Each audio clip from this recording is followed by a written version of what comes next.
Now the flap is off, and now his shield should be exposed right now.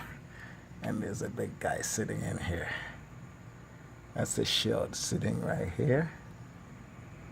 So there's this shield behind here, and the pipe. Better view of that.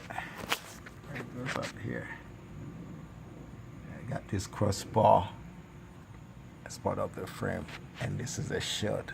So hopefully you can get easy access to it by using this guy and wrap around it. This is what I'm going to use to wrap around it. I'm going to use this, something you can get at Home Depot or any AutoZone. You just wrap it around it, make sure it's very tight, and see what happens next. I mean, if that works, I'll come back and say success. So if not, back to square one, find out the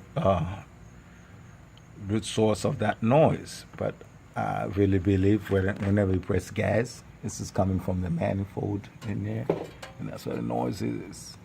So let's see if we can resolve this guy. All right.